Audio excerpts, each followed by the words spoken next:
Wild and woolly scene on a big rig chase. We got a pit maneuver by a SWAT vehicle. It went from Fontana to Buena Park.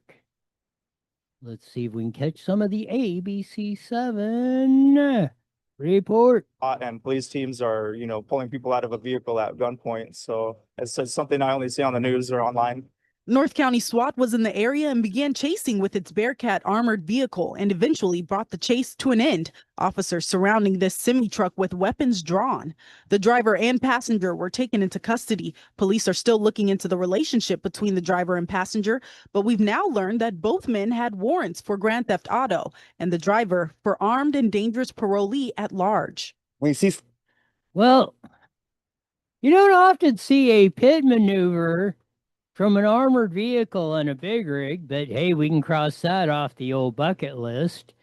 If you want to say, man, how do you get to the point of that? It looked like they did have some warrants for previous Grand Theft Autos, but I guess if you're going to move up to the big leagues, I'll get it out, steal a big rig.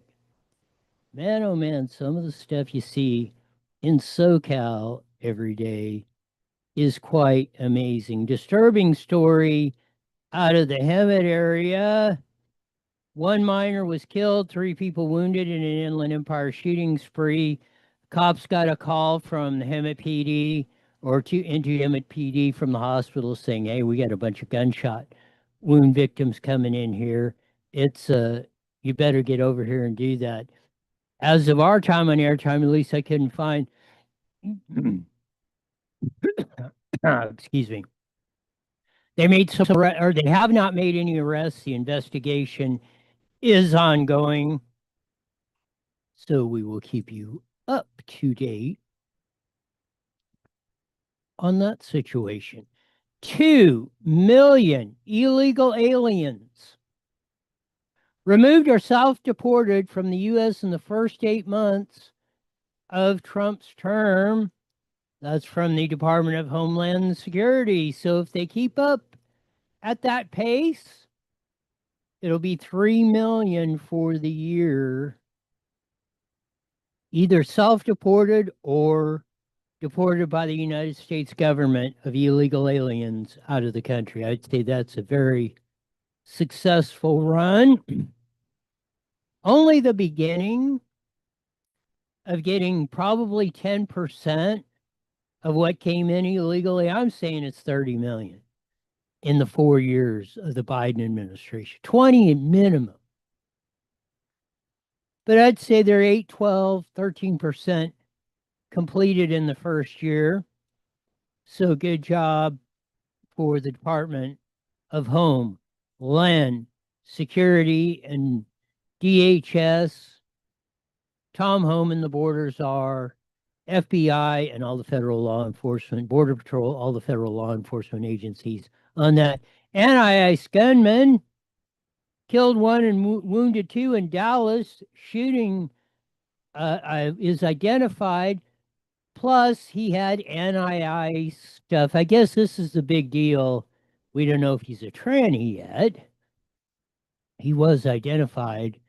But look for the nutcases, and it isn't too hard to figure out who and what is behind all this. We'll roll into this in depth with the New York Post report later on. Of course, California, Newsom was trying to keep the oil and gas firms out that he was throwing out,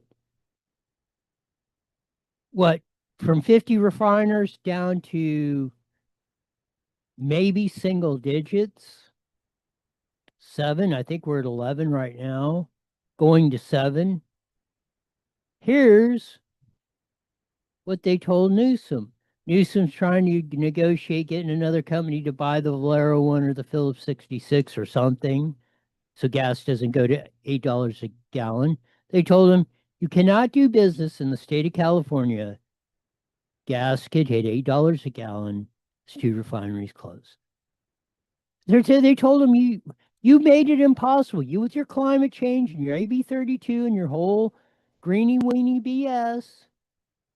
You made your bed, Gavin. They told him, now you go and lay in it. They basically gave Newsom the middle finger, and now he's in a total freaking panic. This one is absolutely fabulissimo. So, Oklahoma just made history. Every single high school in the state will now have its own Turning Point USA chapter. Huge shout out to Superintendent Ryan Walters for standing up for America's youth and giving them a voice.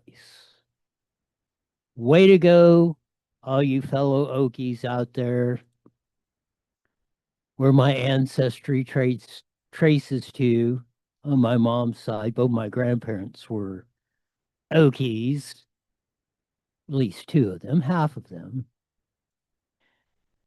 Of course, more good news out of the state of California. Figures show California is the state with the highest unemployment. Western states see unemployment rates rise or fall slightly, according to U.S. Bureau of Labor Statistics. We are the ones. California leading in unemployment. Where's this fourth largest economy crap that Newsom's trying to blow up your skirt? When will we ever learn no on Prop 50? Get rid of the Gavin. We're going to get into this story hopefully here in a couple minutes. Gavin Newsom is reducing the tax on weed.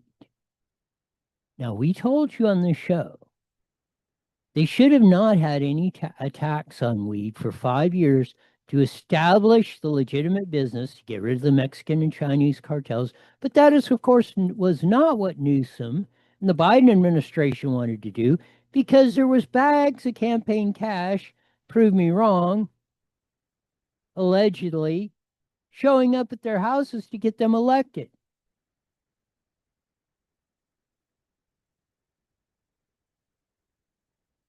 Doesn't take a brain surgeon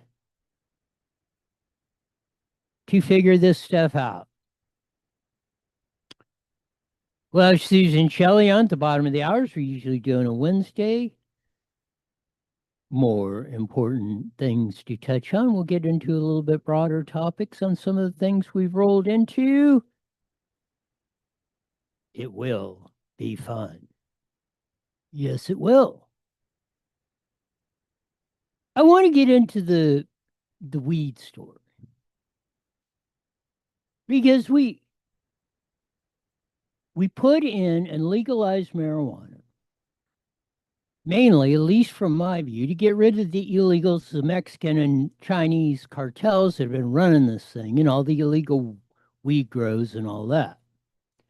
Well, leave it to California to foul that whole thing up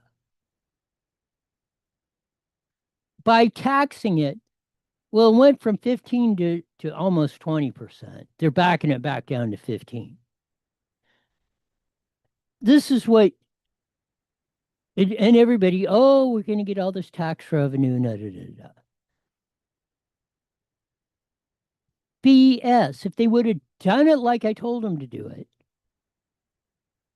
no tax on it for 5 years to establish the legal market, run the cartels out of it, then we would have got the revenue in 5 years, would have cleaned out all the old stuff. So let's say you bought before legalization of weed in California, you could buy a $50 bag of high quality, whatever, puff, you're doing. Okay. So when you added up all the taxes between the almost 20% there, 10% sales tax, probably another 20% in most of the localities put on it, you're up to 50%. So now it's $75, plus all the extra expenses it costs to do it legally, where none of those companies or individuals were paying tax because it was all cash business. Now you've run the price up to $100 for that same bag, that you could buy for $50 at your local yokel street weed dealer. Well, now you just, and that's what they've done. In the last 5 years, they found out the illegal drug trade is now bigger than it ever was before legalizing weed. Because now instead of making $50 a bag, they can charge 75, make 50% more, and they're still 25% under the market rate. Now Newsom's trying to drop the tax they raised from 15 to 19 back down to 15. Whoopee. Nobody could be, you would think. Nobody could be this absolute stupid. Here's the KRON4 report out of San Fran. Here we go. In California, Governor Newsom signed a bill into law today. It's taking the cannabis tax down from 19% to 15%. Rob Nesbitt joins us now live from the newsroom with a little reaction from the dispensaries. Hi, Rob. Vicki and Catherine, the tax. That's just the state tax. Now what I was talking about, all the increases in the local and everything and the increases of costs and everything else. Just the state tax was almost 20%.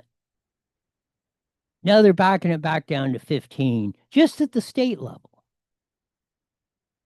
Here, hopefully we go. On cannabis was increased on July 1st, and sellers in the Bay Area noticed a difference in spending this summer. They are calling today's action by Governor Newsom a small win. It's overregulated, it's overtaxed. Both of those things lead to higher prices to consumers. When the California cannabis tax increased by 25% in July, Eric Pearson noticed a difference in revenue. The CEO of Spark operates 7 dispensaries in the Bay Area. The cannabis economy, when you talk to folks about the normal economy, is people are struggling, right? And so anytime we can, reduce taxes and reduce the cost to consumer. The weed dealer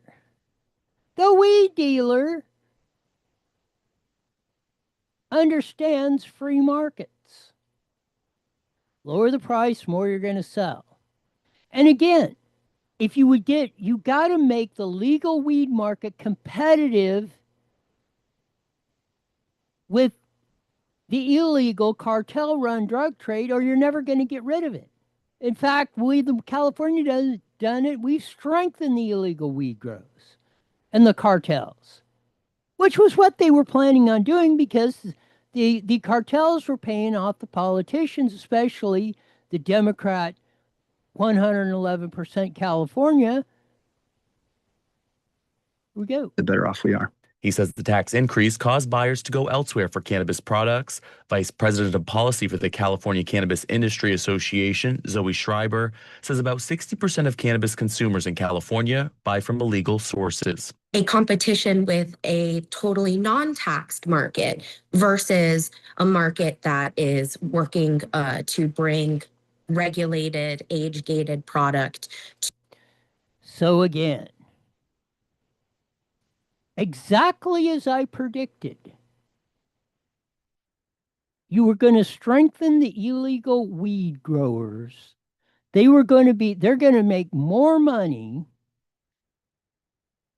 on less sales, because they could increase their price 50%, so they lost 20% of their business. Some of that is going to be increased usage.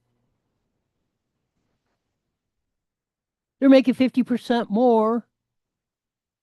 So in net, they're making about 25, 30% more money per gram or ounce, or however they sell that stuff, than they were before. They're loving life. Which I've said, you cannot beat the free markets. Eventually, you can distort them. You can think free exists, which it doesn't.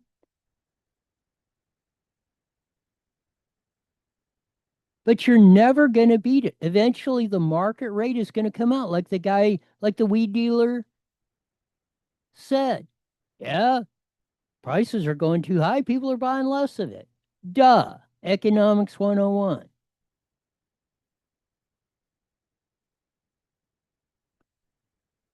Supply and demand. We're living it today. This is the weed. And again, I said, leave it to California to screw up the weed market. How many times? How many more Karen Basses, Gavin Newsoms, Corey Jackson, Isaac Bryan, the whole freaking crew?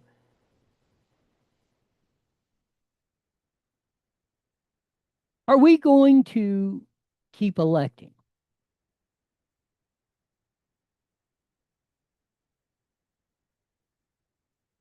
Are we just going to run the whole thing clear in the ground?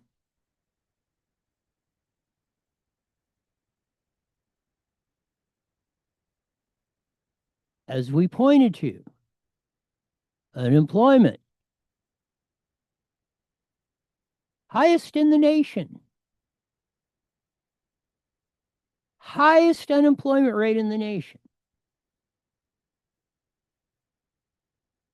We're a larger economy than the whole United States crap coming out of Newsom's pie hole.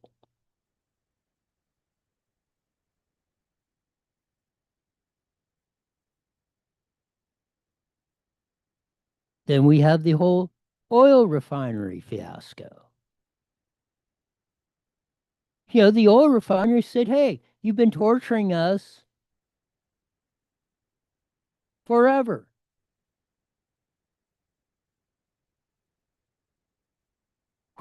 You think we're going to buy, somebody else is going to buy the Valero or the Phillips 66 plant, oil refinery?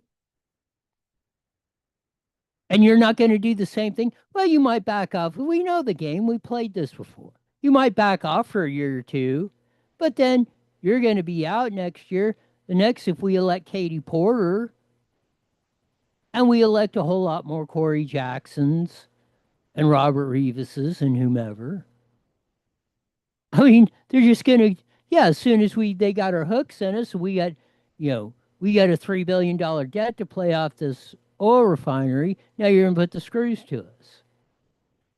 These guys ain't stupid.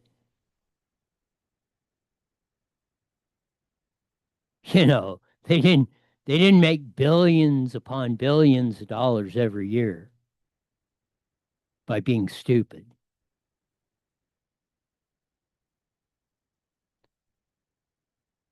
Of course, we woke up to the story today of the sniper who had anti-ICE messages written on the ammo.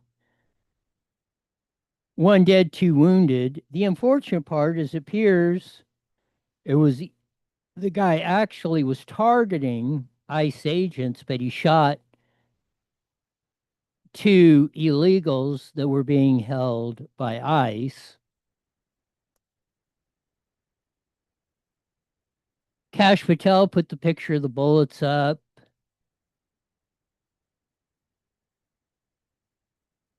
But part of the NYP article, violence against immigration agents have been skyrocketing since Trump began his massive deportation sweep with the Department of Homeland Security, warning that threats have increased 1,000% in recent months. The shooter, Joshua John, 29, of suburban Dallas, who died of a self-inflicted gunshot wound at the scene. He's a former Boy Scout who also had a criminal record after being busted with weed.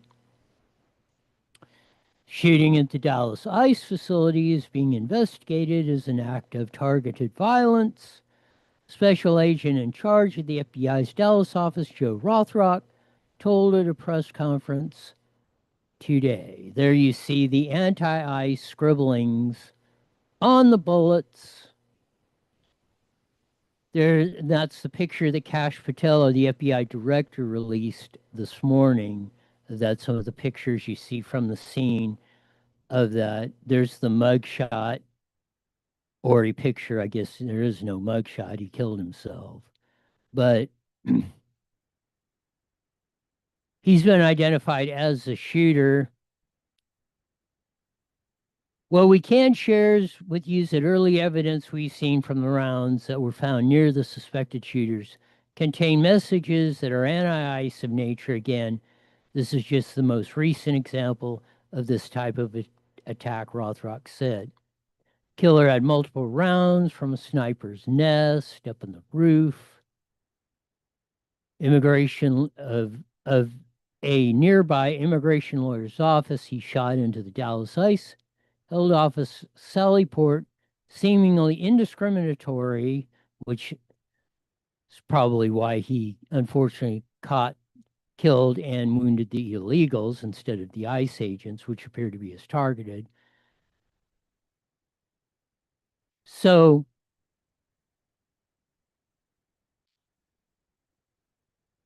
this whole thing, you got Newsom not toning down the rhetoric on the Steve Colbert show.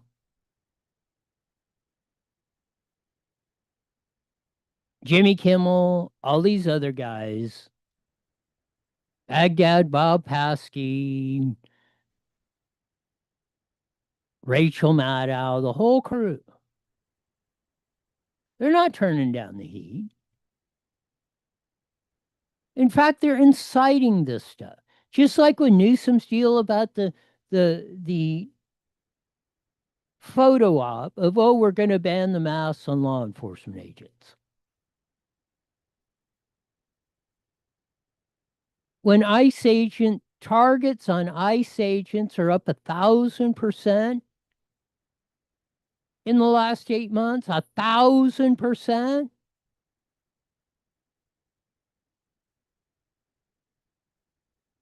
Yeah, if I was an ICE agent, I'd be very concerned myself. You want to identify, now they got their little van deal over there, trying to identify people so they can out them where they live, where their kids are. So we're going to, again, the ones that say, oh, Roy and all his crew, the white hillbillies, they're all mean, just a bunch of crude talking, want to go up like Yosemite Sam. They just want to shoot up everybody.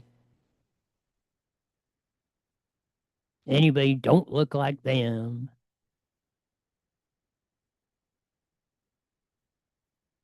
They're the ones that are inciting the violence. What do you think these kids are doing? Like Crooks or Robinson or Johns. And the list goes on. What do you think they're going to do when you call Trump Hitler?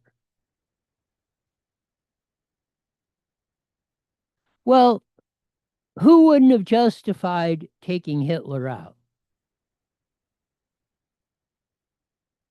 If you were just a random dude back in the 40s, early 40s, late 30s, early 40s, up through World War II, and you got a shot to assassinate Hitler, Adolf Hitler, you'd be memorialized, worship statues of you everywhere.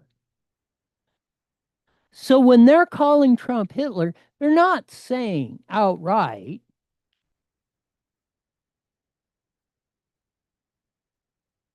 do anything to Trump, but they're insinuating that. They're saying, look at how evil he is.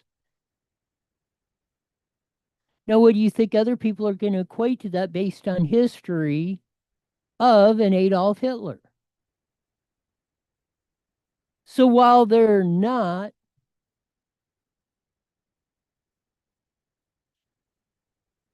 specifically calling for threats against the president, they're de facto doing it, in my opinion. So they bear a responsibility of that. Like the censorship, oh, there was no censorship over ICE, over COVID, or speaking at public meetings and the whole rigmarole, and banning people off of YouTube and the evil FB network and so on and so forth. That we know that now they are admitting under oath that this happened, that Joe Biden told them, or the Biden administration told them to wipe these things out or ban these people or shadow ban them or get them out of the way. Just because not only didn't they like what they were saying, most of it, a lot of it was the truth.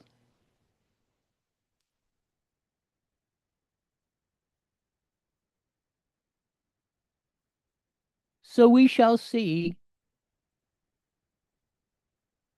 how this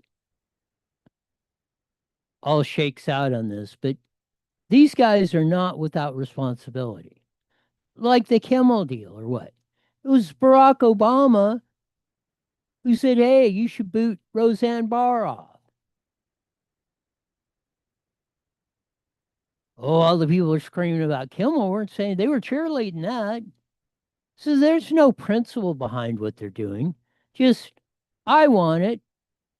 Should be, and this is what pure democracy is. Whatever the mob rule wants, that's the way it goes. There is no civil rights under a pure democracy. There's only whatever, it's 50% plus one if they decide, you know, you're going to be stoned to death for any reason. Just because we don't like you, you're going to get the stones cast at you.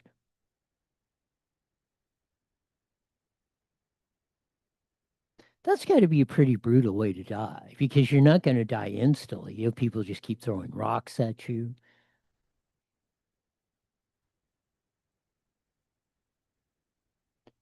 Till you're, you know, I mean, how long does that take? That'd be interesting to figure out. Back in the biblical days, I think it was the Old Testament, you know, when they actually stoned people to death. Wonder how long it would take the average person if you stone them to death. Again, that seems like a pretty brutal way to die, because you're not going to, you know, firing squad's going to be like instantaneously. Lethal injection, I mean, you're just going to kind of go to sleep and fade to black. Electric chair might be a little interesting, but I think you're pretty much the same thing. I mean, you might feel it for a second, and then you're probably going to be out. But having a bunch of people around throwing rocks at you, that's... Anyway, we'll see how this latest ICE shooter. But you notice how the merciless Mockingbird media is just trying to glide over this latest one, because his intention was to shoot at ICE agents, because they're, in the most part, back in that position. They don't want to have a big deal about this whole thing. Really goes to show where these cats are really at. All right, we're at 40 seconds before everything starts. You got it. Susan should be calling in, hopefully, to you. Yep, she's already on the line. Oh, you already got it in the deal. So we'll have Susan Shelley on, as we usually do on a Wednesday, here in a few seconds, as Jesse has said. And when Jesse says it, the law has been laid down. I am the law. You are. Might as well take the mantle. Everybody else thinks they are at this time, it seems like. So yes, you're joining the popular crowd with that. So yay, 5 seconds. There you go. Here we go. IE Newswire Daily is on the air.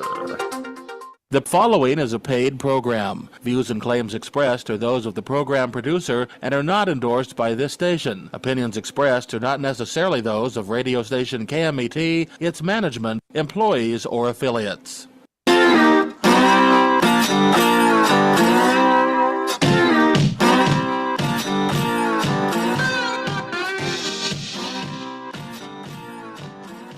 There's that funky slide guitar music that comes on every Monday through Friday live at 5:30 on the Mighty Met 1490 AM, broadcasting all over the Inland Empire in the 4-inch AM band. Join your vast video audience in the UFP Network, Rumble, X, YouTube.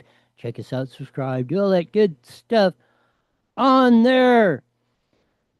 Man, that was a wild big rig chase that started in Fontana, ended in Buena Park. Where you never, I mean, it's the first time I've ever seen an armored vehicle tried to do a pit maneuver and try and take out a big rig. That didn't work, but they finally did surround him and apprehended the two suspects. The anti-ice shooter killed one and wounded two. In fact, he got illegals. He just seems to be randomly shooting in. So unfortunately for the ICE agents, he didn't cap one of them, as it appears to be his intention by the inscriptions on the bullets. But unfortunate for the illegals. But the big news today is in the first 8 months of the Trump administration, 2 million illegals have been either self or deported by the United States government. So at that pace, at the end of the first year of the Trump administration, we should have over 3 million illegals deported in the United States of America. And that may be a record for 1 year. I don't think nobody's going to match that in 1 year. And I think to get them all out, all the ones that came in illegally under the Biden administration that year, we'll probably have to increase that 3 million per year for the next 3 to flush them all out. Highest unemployment rate in the United States, in California. California ruined the weed market, the legal weed market, and they did it just as I expected by raising taxes, never letting it establish, strengthening the illegal cartels, the Mexican and Chinese drug trades.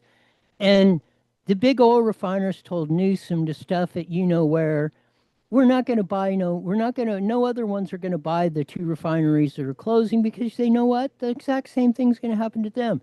They're going to try, within a year or two, they're going to try to bleed them. So they said, you made your bed, buddy, go lay in it. But as we usually do on a Wednesday, we have the famed editorial writer, columnist for the Press Enterprise, San Bernardino Sun, Inland Daily Bulletin, Redlands Daily Facts. More important to me, Vice President of Howard Jarvis Taxpayers Association, Susan Shelley, welcome by Newswire, Roy. Thank you, Roy. So good to be with you.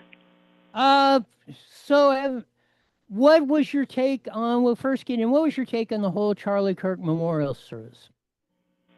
I was just blown away by how intense the whole thing was. The number of people who were there, the intensity of the emotion that went with it. What an impact he had. It's so impressive. It is, and it just came out today, Oklahoma, and I don't know if it was in conjunction with the state schools of superintendent or what. Every high school in Oklahoma will have a chapter of Turning Point USA. Now, if we can expand this 49 states, you will see, I will predict, you will see a renaissance in the United States like you've never seen before, Susan Shelley. I'm very impressed with Turning Point USA. I'm very impressed with what Charlie Kirk built, because he was able to convey the joy of living, and through the values that he was advocating, the values that he was living, it wasn't this mentality of self-sacrifice, you have to be miserable in order to do the right thing. It was get married, have kids, experience meaningful joy, not just surface nonsense, let's get drunk joy, meaningful, serious joy in your life, serious, real happiness. And that is so impressive. And the fact that it attracted so many younger people is a wonderful sign for the country. 1,000%. Howard Jarvis Taxpayers Association, Howard Jarvis, Paul Gann, 78, Prop 13, all got started over taxes. Yes. I predicted this was going to happen when we legalized weed, and I said, watch, I mean, I'm for that if we can get the illegal trade out and at least get that part of it done. But I said, you cannot think you're going to tax, because that's how they say, oh, we're going to get all this tax revenue coming in. Well, they just had the report out. They tried raising the tax again. The dealers, the legal dealers are saying, hey, our sales are drying up. The illegal market is now stronger because now that you raise the price of the illegal weed up, they raise their prices. They're making money on less. They're making more money now. The Mexican and Chinese drug cartels are making more money they did on the few sales they lost to the weed because they were able to jack their prices up because now the $50 baggie they were selling is selling legally for $100, so they could sell it at $75 and they're still getting most of the business. You cannot beat the free market, Susan Shelley. Prove me wrong. Oh, you are right. And this was predicted by me, among others, that if they went and they did all this regulation on the legal market, that the worst possible thing you can be in California is a legal business. They crush you. They come after you. It's disastrous to be a legal business in California. All the regulations that they put on the marijuana industry, where they wanted everything tracked from seed to store, and they wanted everything packaged a certain way, and they wanted union truck drivers to move things from here to there. And they had all these regulations. Business not only more expensive to run, but a misery to operate. And then you still have the fact that it's illegal federally, so there are all the issues with banking, and then they had to be cash businesses, and then they had robberies to deal with. Obviously, the best thing to be is an underground illegal business in California, because otherwise they just cut your legs out. The other part, and that's what I said you should have a 5-year exemption on the taxes on that to allow the legal business to establish. Then you could then figure it out from that point. But no, we did this. And the other thing is, we all know the $5 probably going to $8 gallon of gas and diesel in California. And then the last two, Valero and Phillips 66, announcing they were going to close their refineries, were going to be down from 7 from 60 just a scant few years ago. And the same thing. And the refiner, they're just trying to sell it to this and or that. And they're saying, look, we know what the game is. You're gonna talk us into all this, or say you're not gonna do that. First thing, you're gonna be out of office in a year or two. And if Katie Porter or somebody gets in there, once we get established and we got $5 billion debt, you're gonna start bleeding us again. So we're not stupid. And now he's running around going, now what are we gonna do? Well, like they told him, you made your bed, go lay in it. I mean, we California have made our bed on all these things. But man, we better get a lot of politicians, not just the governor, all the way down the ticket in 26 to start straightening this stuff out, or this thing's going to collapse. It's going to fold faster than a $3 tent, Susan. Yes, you're right. We have to get better leadership in California, because the people who are running it are just owned by special interests.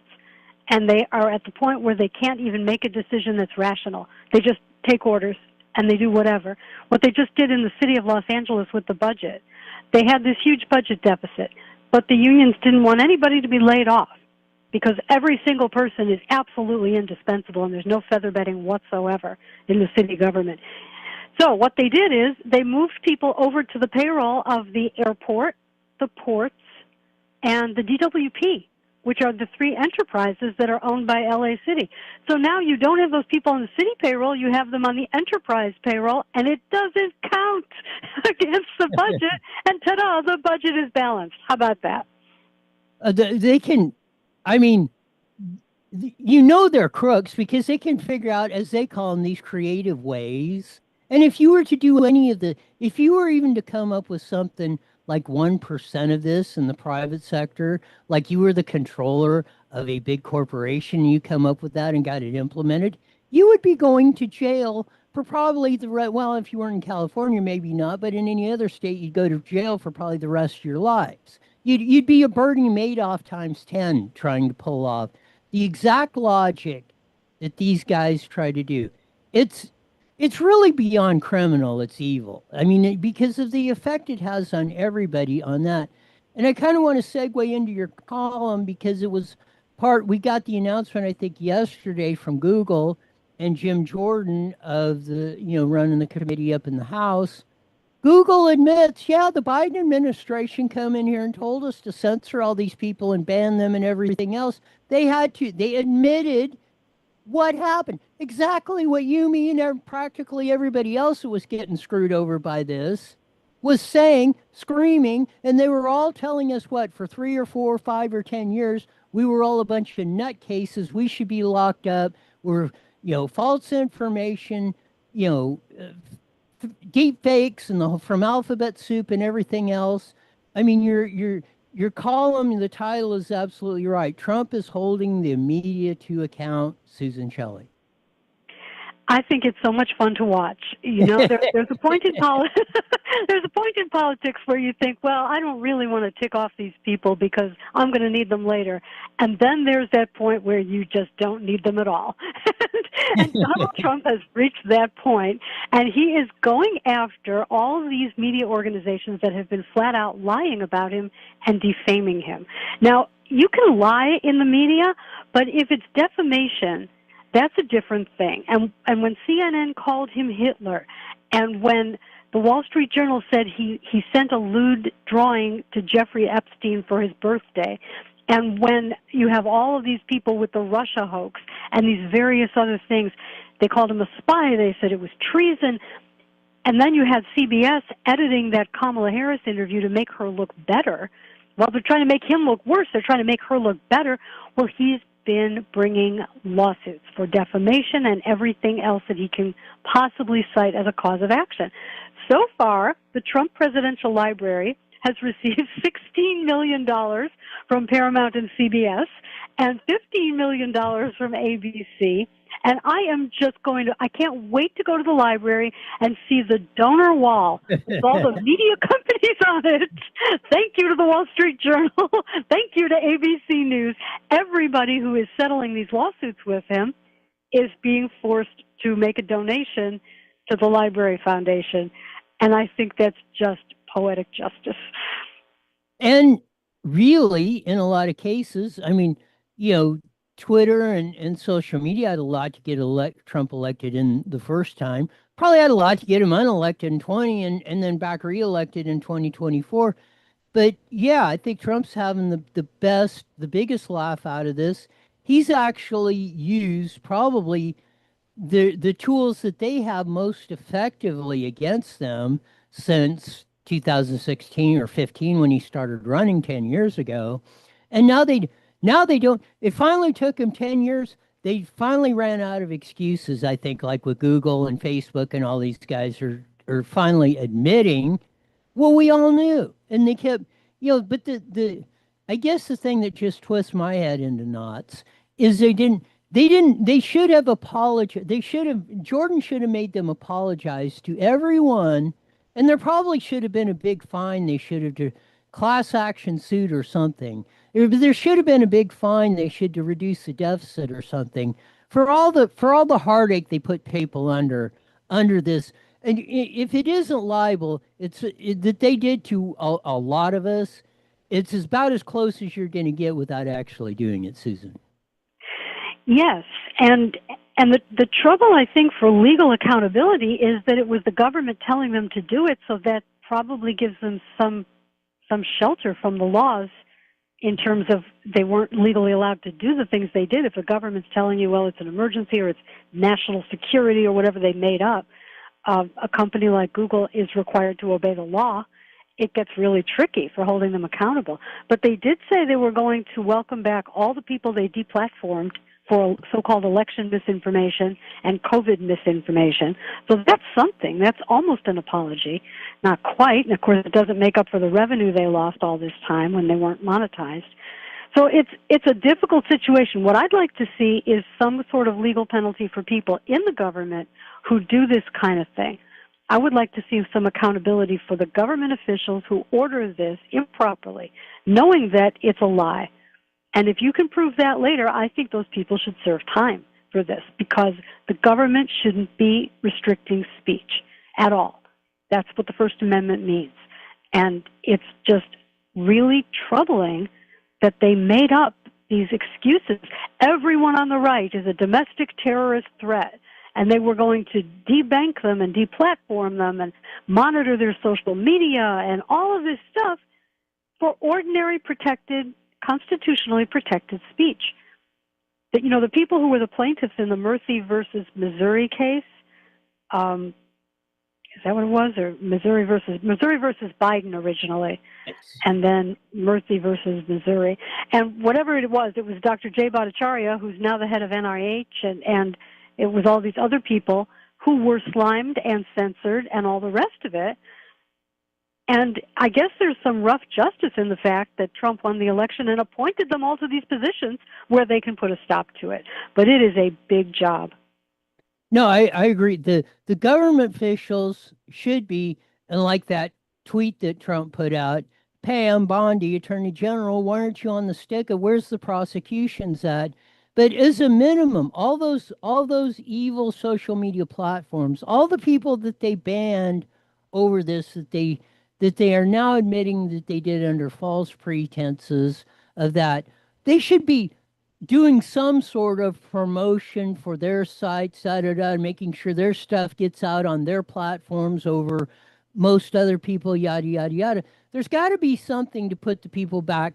I mean, I can tell you from when they started this, from my following, and I mean, I've almost built it back, but I haven't built it back to what it was before they started all this banning crap. Now, how do you, after 5 or 6 or 7 years of this stuff, how do you compensate somebody for that? I mean, you know, they're not coming out and saying, okay, we're going to take your stuff and move it up to the top because, you know, we screwed you over for 5 or 6 years. That's what I believe should be that should have been part of the negotiated settlement, in my opinion, Susan. Well, I think you're right. And maybe you can sue. Maybe a lot of people can sue as a class action who had this happen to them. And that would, now that Google has admitted it to the Judiciary Committee in writing, maybe there's a path to accountability in a class action lawsuit.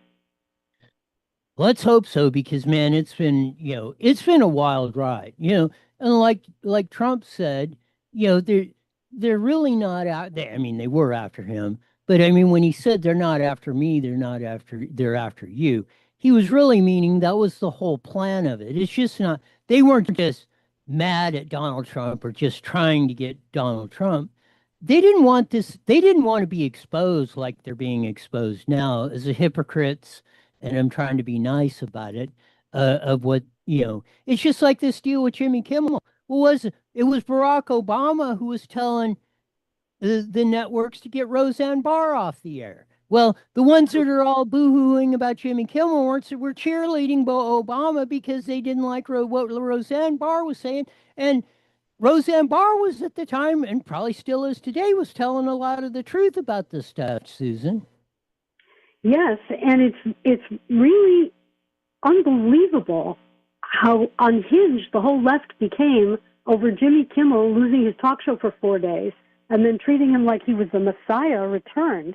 It's so bizarre when you have this absolute network, this government infrastructure of censorship for years that was hiding the Hunter Biden stuff, for example, and all of the election misinformation, all the things that they sent there, all of the COVID stuff censored, and the people they ruined. And nobody cared about them. Nobody on the left cared about them, but oh my goodness, a late night comedian says something horrible and blames the so-called MAGA movement for Charlie Kirk's death or for exploiting Charlie Kirk's death, and they lose their minds because the sponsors pull, the stations pull, and oh my goodness, that's the worst kind of censorship they've ever seen in their lives, and then they treat it like he's a conquering hero when he comes back. It was kind of nauseating. Kind of is being kind. We got about a minute left. Tell them why they should join HJTA Go. The Howard Jarvis Taxpayers Association, HJTA.org. Be a member and strengthen your voice in this crazy state that's beating up on taxpayers, businesses and individuals alike. Join HJTA and fight for taxpayer rights. Fight in the courts, in the legislature, fight on the ballot. We're doing an initiative right now to protect Prop 13. and to put back some of the things the courts have taken away. So that's at saveprop13.com. Get the petition printed out on one sheet of letter-sized paper. That's an official petition. Sign it, mail it back to the Howard Jarvis Taxpayers Association. Save Prop 13.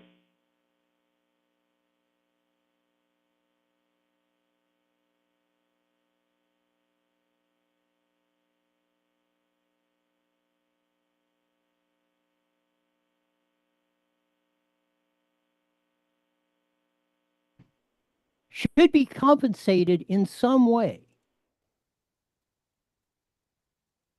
Again, even if it was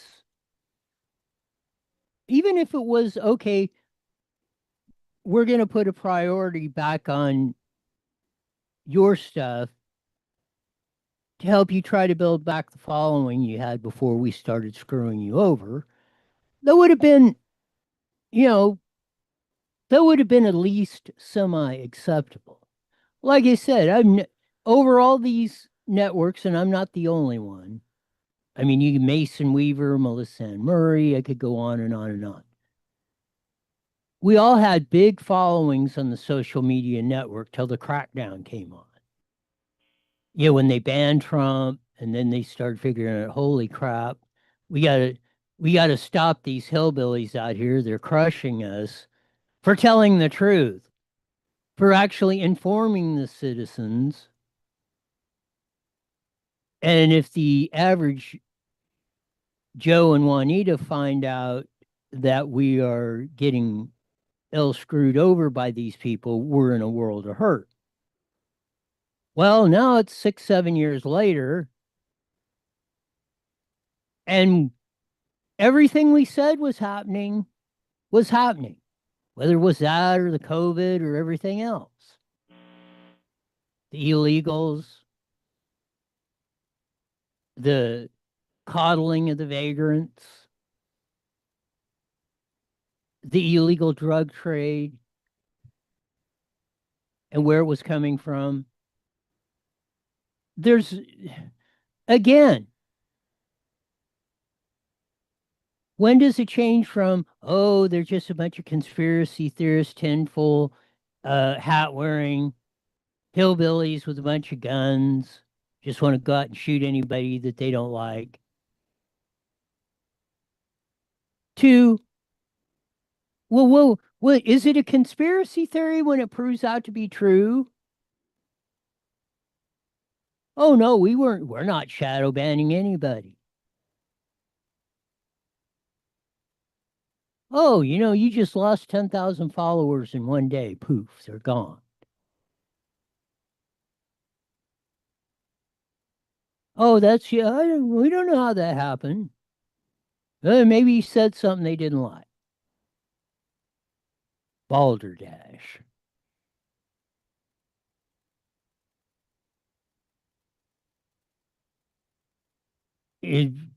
Again, at least we're getting some good news. 2 million in 8 months of the Trump administration deported, whether self-deported or deported by the U.S. government, Trump administration, Tom Homan, Kristi Noem.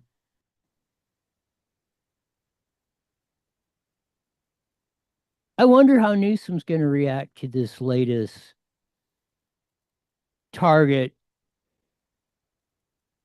of ICE agents down in Dallas, Texas, by a shooter.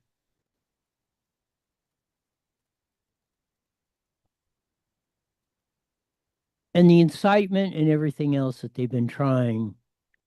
Again, same thing. Oh, it's all Roy's fault. He's inciting that when they're using the Hitler logic and everything else. It's really, really, really sometimes beyond the pale. Check in, update you on a few local stories. Chino made a big retail theft bust of sporting goods stores across the Southland, 22,000 in losses, including 7,500 out of the Chino store. It went from El Somar to El Segundo to Chino and all points in between.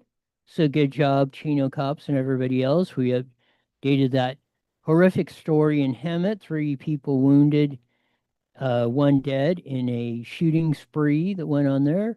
Good news in that is Saturday, October 4th. You can have burgers with Canine Barry in Hemet, so put that on your calendar if you want to attend that. They hope to see you all there. There's another big rig that flopped over. Hazmat had to be called out in San Bernardino, so out in the Mount Vernon area. So if you know why all the hoopla was going on there, that was the reason why. Yeah, 1 boy dead, 3 injured in that Hemet shooting. As far as we knew as we came on to airtime, no arrests or suspects had been named of that. Yes, the heat is on. Trump seems to be switching gears on Ukraine. We're not going to get involved in the war, but we said, hey, we're done negotiating. Whatever Ukraine can get their property back, we'll sell them all the weapons they want. If Europe and Ukraine want to fight it, then good luck, boys. Have at it. If you want to buy some weapons, call 1-800 the White House. Talk to Donald J. because he said the store is open and we got the biggest weapons store in the history of the world. Lots of other stuff going on. We'll bring that to you tomorrow, and I'm sure there'll be lots more exciting news like there was today and every other day. Makes life interesting, makes you want to get up in the morning, hopefully on that, and get after it when the sun rises. Take it away, Jesse. That'll do it for today. All right. I will talk to you tomorrow. You got it.